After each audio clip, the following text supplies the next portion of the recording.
Folks, I have got some Harley Benton guitars that I need to be looking at, and today we are going to start with the CST-24 Deluxe.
Howdy folks, thank you for clicking on the video. Thank you for tuning into the channel. And yes, I've got 3 Harley Benton guitars here that I need to take a look at and talk about. And we are going to start today with the Harley Benton CST-24 Deluxe.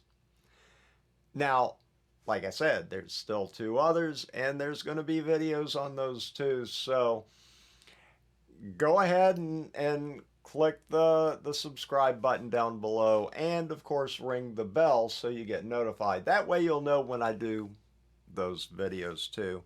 And I sure would appreciate it if, while you're at it, you'd go ahead and give me a like on this one. So that said, today we are in fact going to start with the Harley Benton CST-24 Deluxe. It's a semi-hollow body PRS style guitar. And it's right here. So we're going to talk about it. I'm going to start out just giving just a brief overview of the specs, and then I'm going to go ahead and talk about what I think about the build quality, and then we'll get into the tones and some other stuff like that. But for right now, let's go ahead and start out with the specs. Okay, so let's talk about what this thing is made out of. We got a 2-piece top, maple, flame maple. Now I don't know, it's hard to tell with the binding in here. I don't know if this is actually a ply with a veneer on top. I am not sure about that, but it does look nice. I think we can all agree.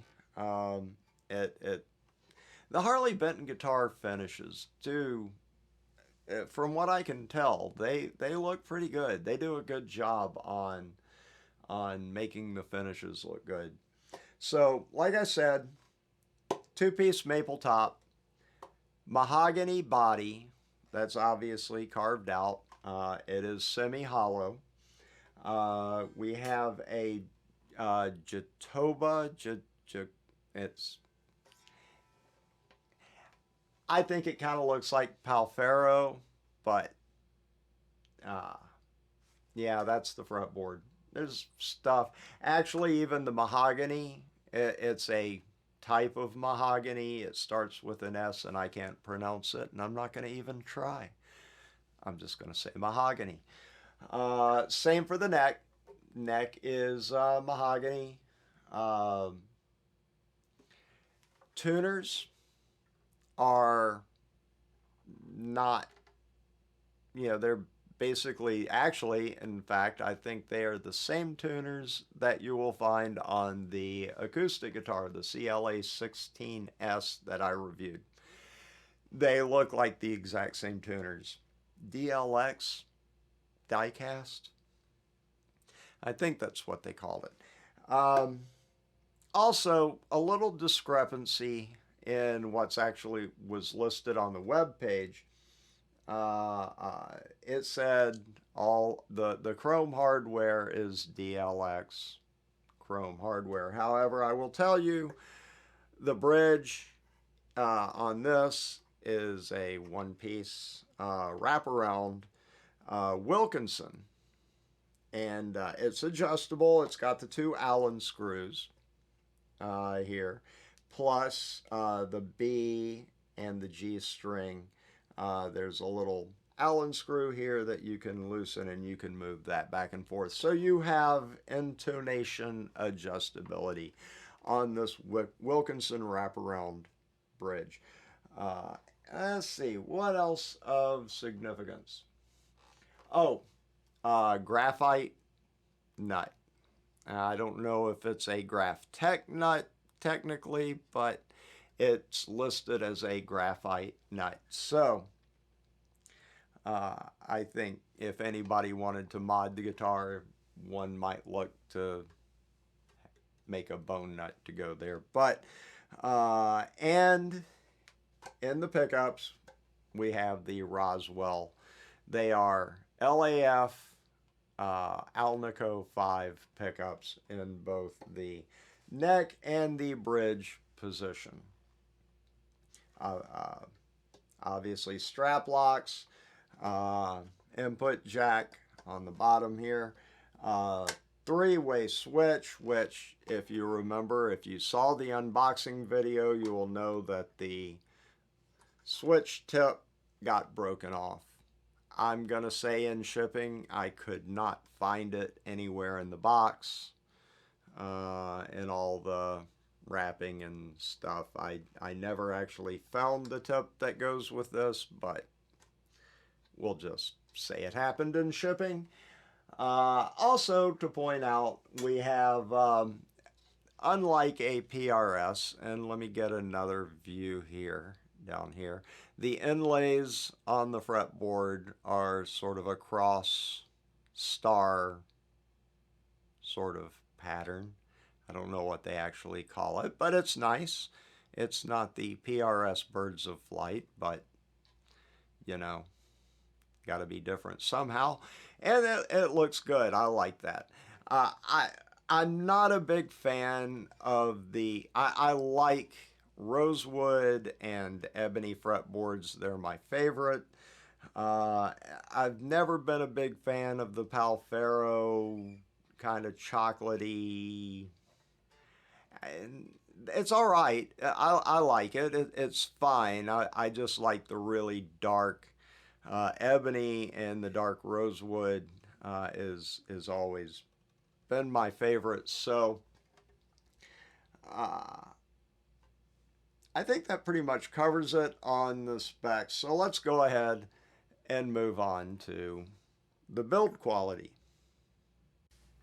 These days, I'm constantly struck by just how good most of the least expensive guitars that are out there actually are.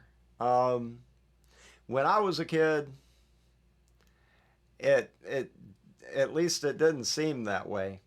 When I was a kid, I wanted a Les Paul, couldn't afford a Les Paul. The Les Paul copy was my route, and they really the beginner model Les Pauls were not that good. Um, but now, with companies like Harley Benton and even I want to say Glary, even though I haven't tried one, and I understand people have had a lot of issues with them. I don't even want to say a lot, but for what they cost, I don't see how you're throwing your money away. Even with a Glary, it might not be the greatest thing when you pull it out of the box, but um, with a little bit of work, you can make it a relatively nice playing guitar. So, but we're talking about Harley Bentons today, so let's talk about how this guitar is put together. What's the build quality like? Fairly solid. Now, again, we have a broken piece. Where that happened, I'm not going to quibble about it. I'll eventually either put a new switch in there or come up with something a little more creative to deal with the situation. But it is a solidly built guitar. I've found no flaws. The fretwork, just like on the acoustic guitar that I reviewed, the fretwork is done very nicely. There's no fret sprout whatsoever. I think the acoustic, the fret ends were dressed a little neater than on this one, but still, overall, a really good job. It's not like it was just hurried down the line. It really looks to me like somebody took their time and made these frets right. They are level. Uh, I can't find a single complaint about it. Uh, that the only thing I really found that I can really point to and say, aha, because it's under the clear coat in the top, and I'll try to get an up close shot where you can see it. But there is a scratch in the finish, in the stain where it was stained, and then it was clear coated over that. Is it a big deal? No, it's not at all a big deal. The knobs, they turn nice. They're quiet. Push pull. You have a split coils here, so you have single coil. Push it in, and you have your double coils. Everything feels good. Everything works as it should. I love the binding inside the F holes. It's a nice touch. The binding around the edges is done well. It's they did a very neat job all the way around. I can't find any messy lines, nothing like that. It looks good. We have pearloid dot fret markers along the side that were done well. The back, I'll get a nice up close shot of the back to show at this point, somewhere right around now. Got your input jack here on the side. The inlays are done very well, very neatly. I cannot find a single problem with any of the inlays. Overall, a really good job on the build. Everything is as it should be. I found no defects, no cracking, no separated joints, no problems. It's that for the money. How do they do that for the price? I don't know. When it comes to just about any guitar, the two most important things to me are how does it feel to play and how does it sound? Because really, in the end, it doesn't matter what the guitar looks like. If it doesn't sound good, if it's not comfortable to play, what good is it? Well, I'm not saying it's not any good. I'm not saying it can't be fixed, but you get my point. So, what about this one? I gotta say, I've compared it a lot to I have a PRS S2 Custom 24, and though obviously that one's not a semi-hollow, um, however, this is based on a custom 24. So I was most interested in comparing the necks on the two guitars. And I was actually kind of surprised because at first I kind of thought at the nut, it just sort of, I guess, an optical illusion. It felt like this was a little wider than the PRS, than I remember the PRS being. Uh, However, it's really not. Actually, it's just a hair narrower at about 1.65 inches. So, very, very close. The PRS, I think, is at 1.68, maybe 1.69 inches. Such a minute amount, but it's pretty much the same. The neck shape is very similar. It feels much the same as my PRS does.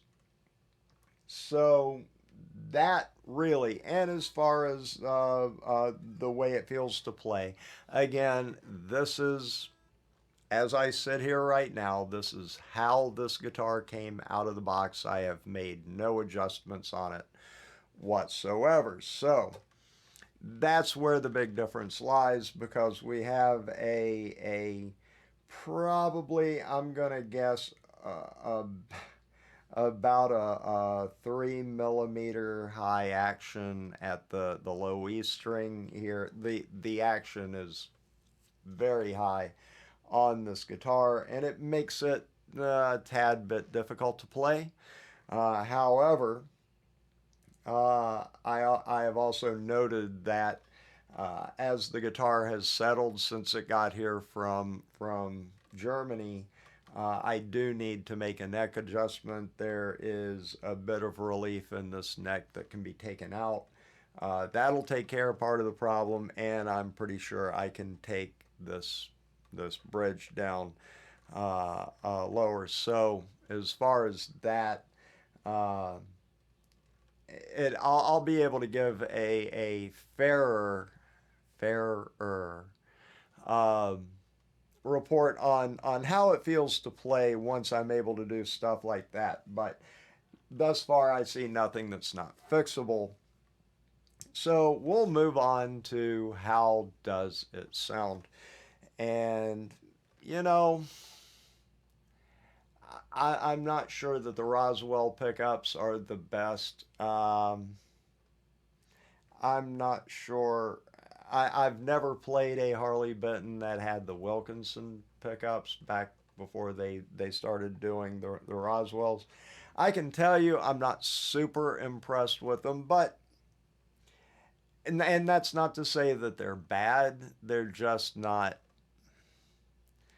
They don't inspire me let me just put it that way. They're not bad pickups. They do sound okay. They're perfectly passable, and depending, I've played them through a few different amps. The Marshall DSL 40, the Fender Hot Rod Deluxe, my little orange Micro Dark. I've played it through a few different amps, and it's you know, I'm not going to badmouth them. I'm just saying. But anyway, let's do some clean tones. Just a quick in each position. We're in the bridge position right now with the double coils. All right.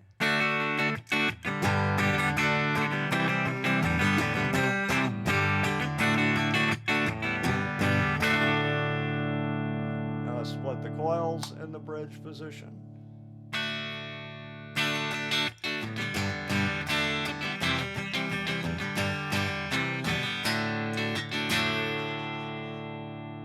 Let's go back to double coil and the middle position.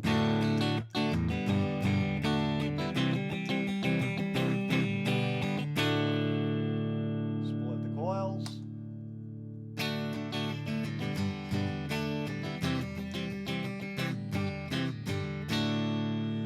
Excuse me. All right, let's go back to double coil and the neck position.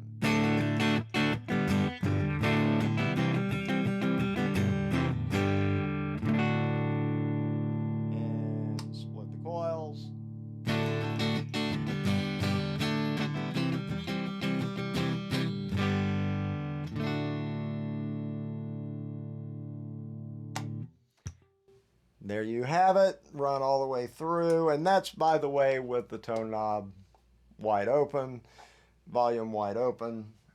So let's move on to adding a little dirt to it. See how that sounds. Okay, let's see what we get with a moderate amount of dirt. Not maybe a little more than a moderate, I don't know.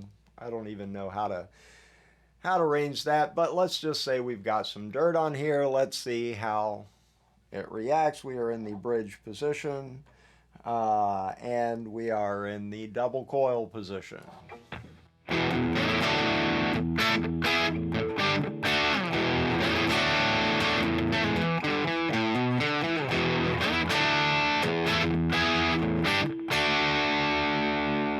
Let's try single coil.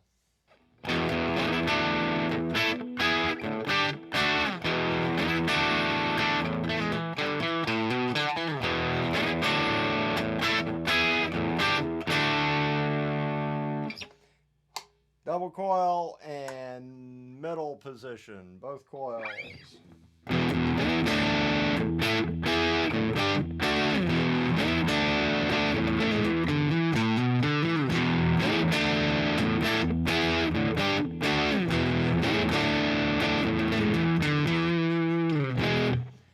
All right, let's go single coil, middle position.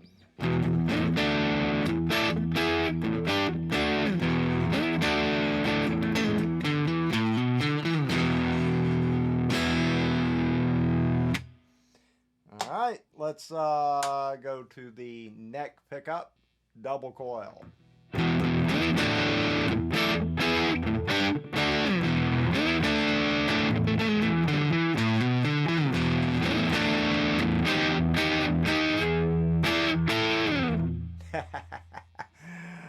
Let's just go ahead and go to single coil.